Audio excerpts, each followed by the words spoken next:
کرام نے آپ کو تعلیم و تعلم میں مشغول رکھنے کی اور ادارے کے ذمہ دار حضرات نے آپ کے آرام اور آسائش کا خیال رکھ کر آپ کو ہمارا تعلیم و تعلم میں مشغول آپ رہیں، اس کی ساری تیاریاں اور انتظام کرتا ہے۔ اللہ پاک نے جس کے مقدر میں، جس کی محنت کے ساتھ، جس نے جو کچھ کیا ہے، اللہ تبارک تعالیٰ علوم میں اس کو اسی طریقے سے آگے بڑھا دے۔ دنیا کا کوئی چھوٹا کام بغیر محنت اور مشقت کے نہیں ہو سکتا ہے۔ تو یہ قرآن اور حدیث کے علوم جو اللہ تبارک تعالیٰ کی صفات قولاً ثقیلہ ہے، جس صاحب شریعت پر اللہ پاک کی طرف سے وحی نازل ہو رہی ہے، جو علوم کو تقسیم کرنے والے ہیں، انما انا قاسم، آپ صلی اللہ علیہ وسلم ارشاد فرماتے ہیں کہ میں اللہ پاک کی طرف سے علوم کو تقسیم کرنے والا۔ یہ جو علم جناب نبی اکرم صلی اللہ علیہ وسلم کے ذریعے تقسیم ہو رہا ہے، اس نبی صلی اللہ علیہ وسلم پر جب وحی الہی کا نزول ہوتا ہے، بخاری شریف میں باب کیف کان بدء الوحی میں آپ اس روایت کو سن چکے ہیں کہ سخت سردی کے دنوں میں آپ صلی اللہ علیہ وسلم کا پسینے سے آپ کی پیشانیاں آلود ہو جاتی ہے۔ یہ ہے انا سنلقی علیک قولا ثقیلا، ہم نے آپ کو ایک بھاری بوجھ اور ایک بوجھل چیز قولا ثقیلا قول کی شکل میں عطا فرمائی۔ اس لیے یہ علوم محنت مانگتے ہیں۔ بقدر القد تكتسب المعالي من طلب العلا سهيل الليالي، بقدر القد اپنی محنت اور اپنی کاوش اور اپنی کوشش کے مطابق تكتسب المعالي، دنیا اور آخرت کے مرتبے بغیر محنت کے حاصل نہیں ہوتے۔ میں اور آپ یورپ کی جو ترقی دیکھ رہے ہیں، دنیا بھر میں انہوں نے چیزوں کی فراوانی کی، انسانی زندگی کو سہولیات میسر ہو، اس کے لیے ہزاروں قسم کی مشینریاں ایجاد کی، مختلف تحقیقات، ٹیکنیکل چیزیں اور مختلف فزیکل سائنس کے ذریعے اتنی چیزیں ایجاد کی جو انسانوں کے لیے راحت کا ذریعہ ہے۔ لیکن جن لوگوں نے ایجاد کی، جنہوں نے سائنس کی دنیا میں اور کیمیکلز کی دنیا میں محنت کر کے، کیمسٹری میں محنت کر کے ہمارے سامنے یہ سہولیات فراہم کی، انہوں نے رات دن بیداریاں برداشت، مطالعے کیے، اسٹڈی کی، تحقیق اور ریسرچ کے لیے اپنے آپ کو لگایا۔ گزشتہ کل ایک صاحب نے ایک چھوٹا سا لطیفہ میرے اوپر بھیجا۔ ایک صاحب نے پوچھا ایک بڑے عالم مفتی صاحب سے کہ ہم جب کتاب پڑھنے بیٹھتے ہیں تو نیند آ جاتی ہے، مطالعہ کر نہیں پا رہے ہیں اور نیند آ جاتی ہے، اس کی کیا وجہ؟ انہوں نے بہت اچھا جواب دیا کہ جنہوں نے محنت کر کے کتاب تیار کی ہے انہوں نے بیداری کی، تو اب اس کی قضا آپ سے وہ کروا رہے ہیں کہ آپ سو جاؤ۔ یہ نہیں ہے عزیز طلبہ۔ حضرت امام محمد رحمۃ اللہ علیہ دیر رات کو مطالعہ کر رہے ہیں، آپ کی والدہ محترمہ نے کہا محمد سو جاؤ، رات بہت دیر ہو چکی ہے، اب نیند تھوڑی پوری کر لو، اپنی صحت اور اپنی عافیت کا خیال رکھو۔ حضرت امام محمد رحمۃ اللہ علیہ نے فرمایا کہ والدہ محترمہ امت سو گئی کہ اگر صبح میں کوئی مسئلہ پیش آیا تو محمد سے پوچھ لے۔ یہ بے چینی اور بے قراری ہو، امت میں کوئی مسئلہ کھڑا ہو، کوئی آپ سے پوچھے یا نہ پوچھے، اسلام پر کوئی اعتراض اور اسلام کی تصویر کو غلط طریقے سے کوئی پیش کر رہا ہے، الدین وانا حی، حضرت ابوبکر صدیق رضی اللہ تعالیٰ عنہ نے جس طریقے سے فرمایا کہ میرے ہوتے ہوئے جناب نبی اکرم صلی اللہ علیہ وسلم پر نازل ہونے والا زکوٰۃ کی ادائیگی کا حکم یہ منسوخ ہو جائے، لوگ زکوٰۃ کا انکار کریں اور ابوبکر خاموش رہے، ایسا نہیں ہوگا۔ الدین وانا حی، میرے زندہ ہوتے ہوئے جناب نبی اکرم صلی اللہ علیہ وسلم کے دین میں کوئی کمی ہو، یعنی کوئی کمی پیدا کرے، نقص پیدا کرے، عیب پیدا کرے، یہ ہو نہیں سکتا۔ یہ بے چینی اور بے قراری تھی جس نے قاسم نانوتوی رحمۃ اللہ علیہ کے دل میں بے چینی اور بے قراری پیدا کی، اور اللہ تبارک تعالیٰ نے دارالعلوم دیوبند کی شکل میں آپ کو وہ توفیق عنایت فرمائی۔ حضرت مولانا رشید احمد گنگوہی رحمۃ اللہ علیہ، حاجی امداد اللہ، حاجی عابد میاں صاحب اور حاجی ضامن صاحب شہید رحمۃ اللہ علیہ، یہ وہ بزرگ ہے جنہوں نے 1857 کے انگریز کے مقابلے کے بعد دیکھا کہ اب اس ملک میں اس کی حکومت مستحکم ہو چکی ہے، تو انہوں نے اپنی محنت، اپنی کوششوں کا رخ موڑ دیا اور یہ بتلایا کہ جب آپ پر حالات جیسے آئے آپ ان حالات کا اسی طرح مقابلہ کریں۔ جناب نبی اکرم صلی اللہ علیہ وسلم آپ کی سیرت سے ہمیں ملتا ہے کہ غزوہ بدر میں آپ صلی اللہ علیہ وسلم 313 صحابہ کو لے کر ابو سفیان کے قافلے کے لیے نکلے، لیکن اللہ پاک نے فرمایا کہ انتم بالعدوۃ الدنیا وهم بالعدوۃ القصوى والركب اسفل منکم۔ ابو سفیان کا قافلہ پچھلے راستے سے نکل چکا اور آپ صلی اللہ علیہ وسلم کے مقابلے میں ابو سفیان ابو جہل ایک رات کا لشکر لے کر آئے۔ اللہ پاک نے ارشاد فرمایا وَتَرَوْا رِئَاءَ النَّاسِ، تکبر سے اتراتے ہوئے آپ صلی اللہ علیہ وسلم اور صحابہ کرام نے بدر میں وہاں جا کر پھر اس سے مقابلہ کیا۔ احد میں پھر مشورہ ہوا مدینہ منورہ میں رہ کر ان سے مقابلہ کیا جائے یا باہر نکلا جائے، اور پھر خود کا مسئلہ پیش کیا۔ خندق کے موقع پر ایک اور ترکیب آپ صلی اللہ علیہ وسلم نے فرمایا۔ حضرت سلمان فارسی رضی اللہ عنہ کے مشورے سے خندق کھودی گئی، جو عربوں کے لیے بالکل نئی چیز تھی، یہ ایرانیوں کا مسئلہ ہے اور ان کی ترکیب تھی۔ مکہ کے مشرکین جب خندق کے پاس آئے تو بڑا ان کو تعجب ہوا، بڑی حیرت میں پڑ گئے۔ یہ مجھے آپ کو بتانا ہے کہ آپ صلی اللہ علیہ وسلم نے جیسے حالات آئے اس کے مطابق اس کے مقابلے کے لیے آپ صلی اللہ علیہ وسلم نے الگ الگ ترکیبیں فرمائیں۔ یہ تمام چیزیں صلح حدیبیہ ہے، مشرکین دب کر صلح کروا رہے ہیں، آپ صلی اللہ علیہ وسلم اس موقع پر صلح کے لیے ہر ممکن طریقے سے راضی، حتیٰ کہ صلح توڑنے کے لیے کچھ لوگوں نے یہ سازشیں کی کہ کسی طرح یہ صلح ختم ہو جائے، کسی طرح صلح ہونے نہ پائے اور ہم جس مقصد کو چاہ رہے ہیں وہ پورا ہو۔ لیکن جناب نبی اکرم صلی اللہ علیہ وسلم اپنی اس بات پر اور اللہ پاک کی وحی کے اوپر آپ صلی اللہ علیہ وسلم برقرار رہے، اور آپ صلی اللہ علیہ وسلم پر تنعیم سے 50 آدمیوں کا ایک ٹولہ ہے، پتھر بازی کی،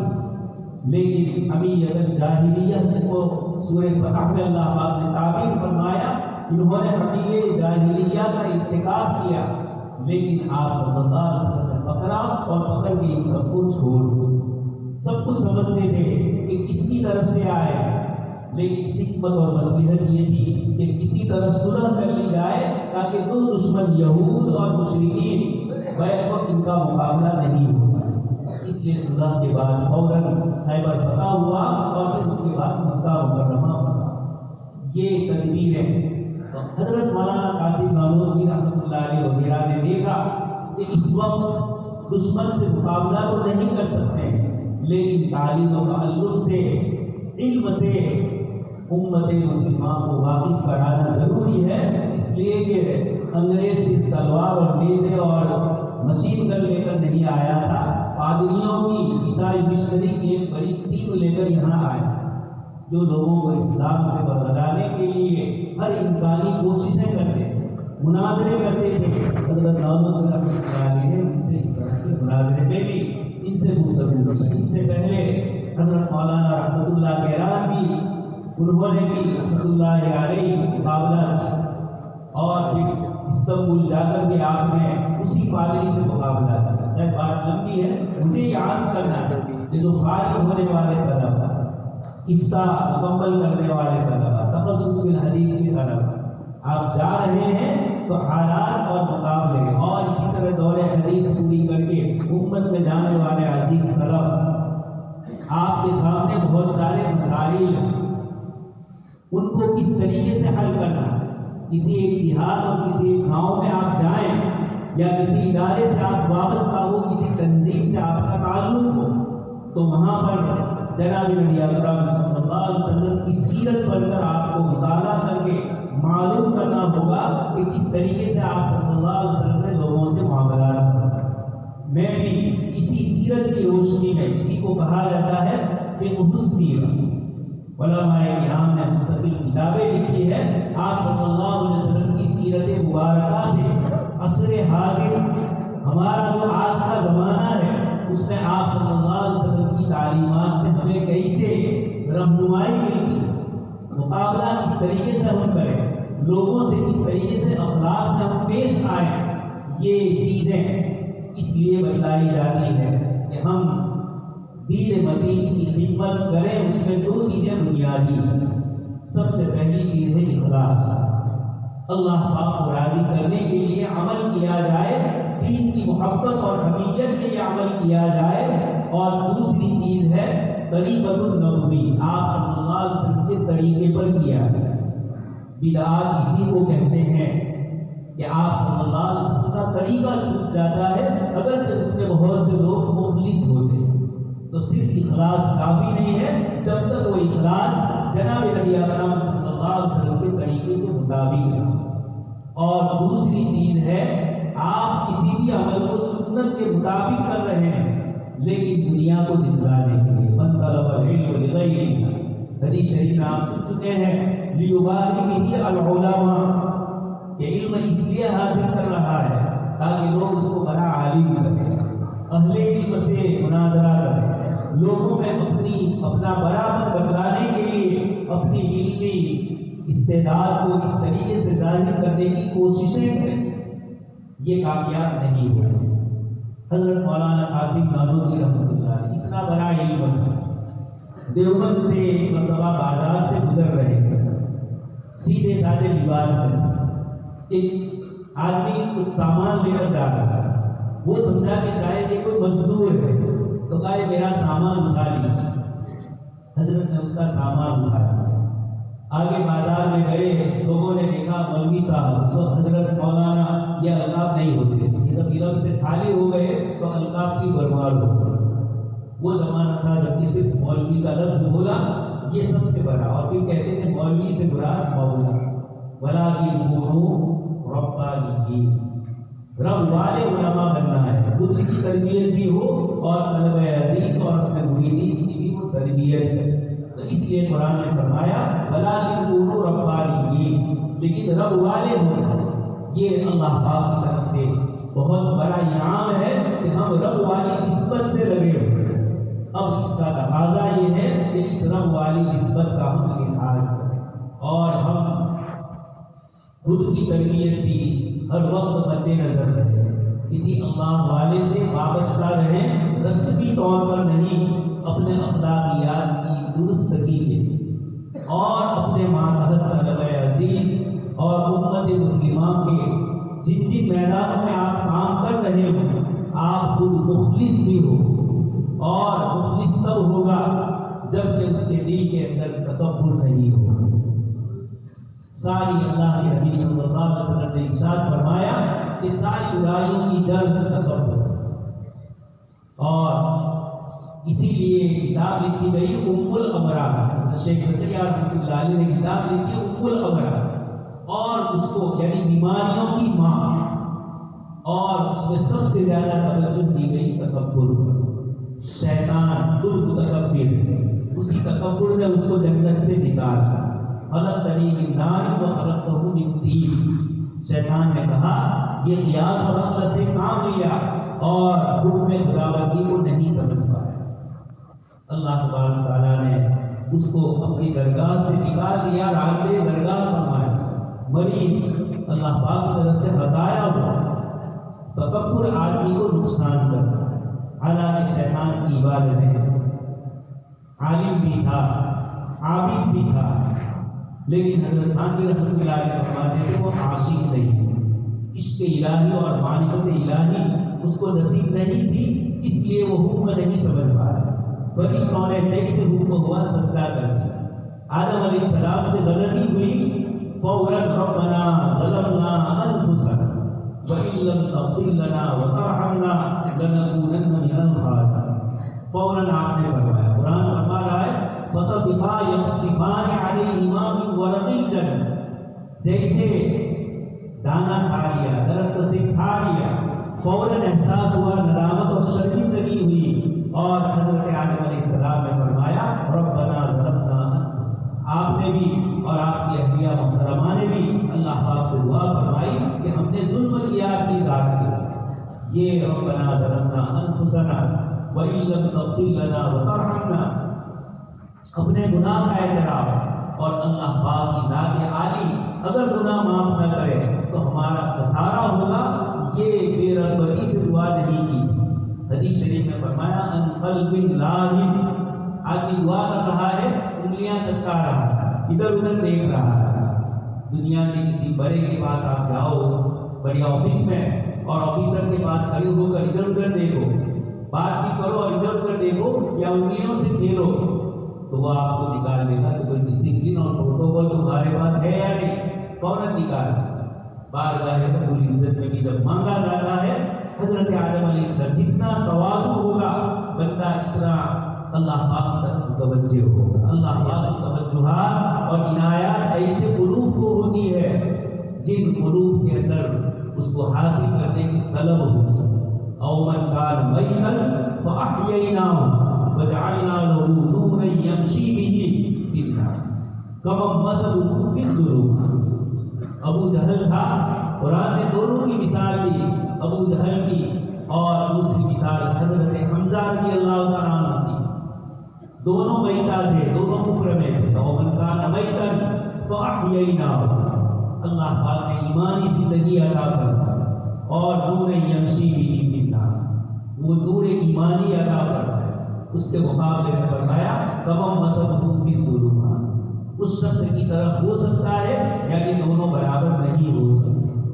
یہ عزیز طلبہ، حدیث شریف میں آپ سن چکے ہیں، دو نعمتیں ایسی ہیں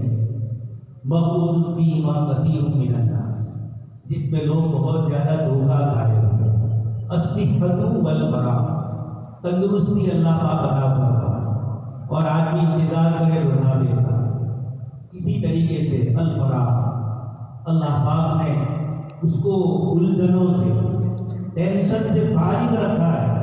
اس وقت وہ عبادت کرے، وہ انتظار کرے بڑھاپا آئے گا، مختلف قسم کے ٹینشن آئیں گے، تب آپ عبادت نہیں کر سکتے۔ اس لیے جناب نبی اکرم صلی اللہ علیہ وسلم نے فرمایا۔ اس کے ساتھ ایک اور چیز جو آپ نے فرمایا، دو چیزیں ایسی ہے، لا حسد الا فی اثنتین، حسد نہیں ہوتا مگر دو چیزوں، رجل آتا اللہ مالا، ایک وہ شخص جس کو اللہ پاک نے مال دیا، اور دوسرا رجل آتا اللہ علما، مال اور علم یہ دونوں بظاہر تکبر چاہتا ہے، اس لیے لا حسد، حدیث شریف میں منع فرمایا ہے۔ تو علم کا بھی اس کا ایک ٹیمپریچر ہوتا ہے، اس کی ایک گرمی ہوتی ہے۔ ایک عامی اور جاہل آدمی دیہات کا بیچارہ آپ سے کوئی مسئلہ پوچھنا ہے یا آپ سے بدتمیزی سے پیش آئے، ایک صاحب نے مفتی صاحب سے مسئلہ پوچھا تو اس میں لکھا اس نے قرآن اور حدیث کی روشنی میں مجھے جواب دے، تو مفتی صاحب بگڑ گئے کہ میں کسی میل اور کسی بائبل سے جواب دینے والا ہوں، قرآن اور حدیث کی تو روشنی میں میں جواب دوں۔ میں نے ان کو کہا کہ بات ایسی نہیں ہے، یہ بیچارہ عامی آدمی ہے، ان کو بتلایا کہ سوال کس طرح لکھا جائے، تو اس نے بیچارے نے قرآن اور حدیث کی روشنی میں آپ سے جواب مانگا ہے، وہ تبھی تو آپ سے پوچھ رہا ہے جبکہ وہ قرآن اور حدیث کا آپ کو اہل سمجھ رہا ہے، آپ کو لائق سمجھ رہا ہے۔ اس لیے قرآن کریم نے جو فرمایا وَإِذَا خَاطَبَهُمُ الْجَاهِلُونَ قَالُوا سَلَامًا، یہ جہالت مختلف طریقے سے آئے گی، ایسے موقع پر آپ کو دیہات میں جاہل سے الجھنا نہیں، آپ کو سلیقہ بندی سے اس کو جواب دے۔ اس وقت جو الحاد اور لادینیت خیر نہیں ہے، اس کی ایک بڑی وجہ علماء نے یہ بھی بتلائی کہ جب وہ علماء کرام سے سوال کرتے ہیں یورپی تہذیب اور تعلیم اور وہاں کا سب کچھ پڑھا ہوا، اس کا ذہن بالکل اسی نہج پر ہے، ہر چیز پر سوال کیا ہے۔ تو ایسے موقع کے اوپر اب وہ جو سوال کرے گا تو سیدھا اسلام اور شریعت پر حملہ کرے گا۔ آپ آپے سے باہر ہو جائیں تو اس کا مسئلہ حل نہیں ہوگا۔ یہ ذہنی مریض ہے۔ جاوید اختر جیسے بہت سارے ہیں، اس لیے حضرت مولانا سید احمد حسن علی گنگوی رحمۃ اللہ علیہ فرماتے ہیں دل کے مومن ہونے کے ساتھ دماغ کا بھی مومن ہونا ضروری ہے۔ دل تو اللہ پاک کی طرف متوجہ ہے، لیکن بیچارہ مسجد میں آ رہا ہے اور دماغ میں بہت سارے سوال ہیں۔ آج کل کے ہمارے اسکول اور کالج میں پڑھنے والے آئزیک نیوٹن اور ڈارون کے نظریات رات دن جنہوں نے پڑھے، رات دن جن کی نظروں کے اندر مادہ اور مادیت کی چیزیں ہیں، عقل اور عقل کی چیزیں ہیں، اللہ پاک کی ذات عالی کے علاوہ رات دن بھوتک تاوار اور مادیت کی دنیا میں رہ کر ان کے ذہنوں میں جو سوال پیدا ہوتے ہیں وہ سب اسی قسم کے سوال ہوتے ہیں۔ اس لیے ایسے موقعوں پر ضروری ہے ہم ان کے سوالات کو سمجھیں۔ آپ کو جو کتابیں پڑھائی جاتی ہیں اس میں کچھ وہ مضامین بھی اسی لیے رکھے گئے ہیں کہ عصر حاضر اور ماڈرن ذہن کے اذہان کے جو سوالات ہوتے ہیں آپ کتاب و سنت کی روشنی میں ان کا جواب دیں، ان کو سمجھائیں، اچھی طریقے سے ان سے پیش آئیں۔ یہ بہت ضروری ہے۔ صرف تعلیم یافتہ لوگوں کے ساتھ ہی نہیں، عامی آدمی بھی آپ کو نماز کے مسائل پوچھے گا، روزوں کے مسائل پوچھے گا تو آپ وہاں الجھ نہ جائیں، آپ پیار اور محبت اور شفقت سے اس کو جواب دیں۔ آپ صلی اللہ علیہ وسلم مسجد نبوی میں تشریف فرما ہے، صحابہ بیٹھے ہوئے ہیں اور آپ سن چکے ہیں حدیث شریف کی کتابوں میں ایک صاحب آئے اور مسجد ہی میں پیشاب کر رہے ہیں، صحابہ دوڑ کر ان کو روکنے لگے، حضور نے فرمایا رہنے دیں۔ یہ میں اور آپ اس کو سمجھیں، ایک مربی اور ایک مدرس اور ایک شیخ اور ایک استاد کیسا ہوتا ہے۔ اگر آپ صلی اللہ علیہ وسلم مجھ سے ہوتے تو صحابہ اور آگے بڑھتے۔ آپ صلی اللہ علیہ وسلم نے فرما دیا کہ ایک تو پیشاب فطری اور نیچری تقاضا ہے، آدمی اس کو روک نہیں سکتا۔ اب جب یہ پیشاب کر رہا ہے تو اب اگر آپ بیچ میں روکو گے تو یہ بڑی عمر کا آدمی ہے، بیمار آدمی ہے، اس کو تکلیف ہوگی۔ اور دوسری چیز، جب وہ پیشاب کر ہی رہا ہے اب روکو گے تو اور زیادہ جگہ خراب ہوگی اور ناپاکی ہوگی، اس لیے اب اتنی ہی جگہ صاف کریں۔ یہ تو ہمارے ہر کسی نے جوابات دیے، لیکن اصل چیز ہے اخلاق عالیہ۔ انک لعلی خلق عظیم، آپ یہاں سے علم لے کر جا رہے ہیں، آپ صلی اللہ علیہ وسلم کے نائب بن کے جا رہے ہیں، مہمان رسول ہے تو رسول اللہ صلی اللہ علیہ وسلم نے صرف علم نہیں دیا، آپ نے اعمال صالحہ بھی دی، آپ نے اخلاق عالیہ دی اور بتلایا کہ زندگی میں آپ کو کتاب النفاق میں جو اخلاقیات کی احادیث آئی ہے، حسد نہ کیا جائے، غصہ نہ کیا جائے، غیبتوں سے پرہیز کیا جائے، دوسروں کو حقیر نہ سمجھا جائے۔ ایک صحابی رضی اللہ تعالیٰ عنہ، آپ صلی اللہ علیہ وسلم نماز پڑھ رہے تھے، آپ صلی اللہ علیہ وسلم نے صحابہ کو فرمایا یہ جنتی آ رہے ہیں۔ ایک صاحب ان کے ساتھ رہے 2-3 دن، دیکھا کہ اس میں کون سا عمل ہے اس کا کہ جس سے آپ صلی اللہ علیہ وسلم نے ان کے جنتی ہونے کی بشارت۔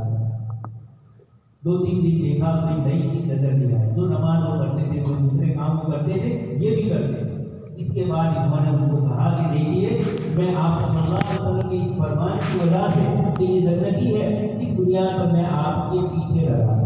آپ کے اعمال کو دیکھ رہا تھا، لیکن میں نے اعمال میں نئی چیز نہیں دیکھی۔ پھر آپ صلی اللہ علیہ وسلم نے کیسے تمہارے لیے جنت کی بشارت؟ اس صحابی نے فرمایا میرے تو کوئی چیز ایسی نہیں ہے، البتہ کسی مومن سے میرے دل میں کوئی بغض اور کوئی برائی نہیں، ہر مومن سے میرا دل صاف۔ کوئی آدمی کوئی عمل کرتا ہے تو مجھے یہ نظر آتا ہے کہ یہ گناہ کا کام کر رہا ہے، تو میں اپنے نفس کو تسکین دیتا ہوں کہ ہو سکتا ہے اس کو کوئی عذر پیش آئے، ہو سکتا ہے میں ویسا سمجھ رہا ہوں ویسا نہ ہو۔ حضرت عیسیٰ علیہ السلام کے متعلق آتا ہے کہ ایک چور چوری کر رہا تھا، حضرت عیسیٰ علیہ السلام نے اس سے فرمایا کہ چوری مت ہرگز نہیں، صاف دھرا سے انکار کر دیا۔ حضرت عیسیٰ علیہ السلام نے فرمایا بھائی تو سچ کہہ رہا ہے، میری آنکھوں نے ڈھونڈا تھا۔ مومن اور مسلمان کے عمل کے متعلق ہمارے دل میں جب یہ چیز ہوگی تو حاجی امداد اللہ رحمۃ اللہ علیہ فرماتے ہیں ساری لڑائی اور سارے جھگڑوں کی جو وجہ ہے وہ تکبر، اپنے آپ کو بڑا سمجھنا۔ غیبت سے جو قرآن نے منع فرمایا وہی محدثین نے لکھا ہے کہ جب آپ کسی کی غیبت اور برائی کرتے ہو اس وقت آپ اپنے نفس کو اس سے بڑا سمجھتے ہیں، تبھی تو آپ کر رہے ہیں۔ جو گناہ وہ کر رہا ہے شاید دوسرا کوئی بڑا گناہ آپ اس سے کر رہے ہیں، لیکن آپ کو اپنی آنکھوں کا شہید نظر نہیں آتا ہے اور دوسرے کی آنکھوں کا تیمتا نظر آتا ہے۔ اس لیے ہمارے فارغ ہونے والے طلباء کے متعلق جو شکایتیں آتی ہیں، لوگ کے کسی مدرس کے ساتھ یا کسی مدرسے والے کے ساتھ یا عوام الناس یا متولیوں کے ساتھ جو مسائل آتے ہیں آپ حضرات کے، یہ اس بنیاد پر میں نے یہ بات بڑی لمبی کی۔ اللہ تبارک تعالیٰ ہم سب کو صحیح معنوں میں آپ صلی اللہ علیہ وسلم کی تربیت والا عزیز طلبا، اللہ تبارک تعالیٰ نے یہ امتحان مکمل فرمایا، اساتذہ نے محنتیں فرمائی، آپ نے بھی جس کی بس میں زیادہ محنت کی، اللہ تبارک تعالیٰ آپ کی محنتوں کو قبول فرمائے، لیکن کسی جگہ پر جا کر رکنا نہیں۔ علم کی طلب ابھی میں نے جو آپ کو کہا کہ قدری تصور المعاد من طلب العلا، جو بلندی چاہتا ہے اور آپ کو بیدار اوپا کی شان پیداگر علامہ اقبال فرماتے ہیں اس کا بسیرا پہاڑوں پر ہوتا ہے، تو آپ کو بھی مشکل مسائل اور کتاب و سنت کی گہری بصیرت حاصل کرنی ہے۔ حضرت مولانا علی میاں ندوی رحمۃ اللہ علیہ فرماتے ہیں میرے دیکھے ہوئے ہیں مشرق و مغرب کے میدان، پوری دنیا میں آپ گھومے ہیں، مشرق اور مغرب ایسٹ اور ویسٹ ساری جگہ پر، نارتھ اور ساؤتھ میں بھی حضرت مولانا علی میاں ندوی رحمۃ اللہ علیہ پہنچے ہیں۔ آپ فرماتے ہیں کسی فلسفی کی ضرورت ہے، کسی زیادہ دنیاوی علم والے اور دنیاوی یا دینی علم کی صرف ضرورت نہیں ہے، جب تک اندرون میں بلند نہیں ہوتے۔ مولانا فرمانا چاہتے ہیں جب تک آپ کے دل کے اندر طلب نہیں ہوگی، محبت رسول اور محبت خدا نہیں ہوگی، وہاں تک آپ یہ کام نہیں کر سکتے ہیں۔ اس لیے مشرق و مغرب میں اگر ضرورت ہے کسی چیز کی تو وہ اخلاص اور اللہ کی ضرورت ہے۔ اللہ پاک ہم سب کو اس پر عمل کرنے کی توفیق نصیب فرمائے، آمین۔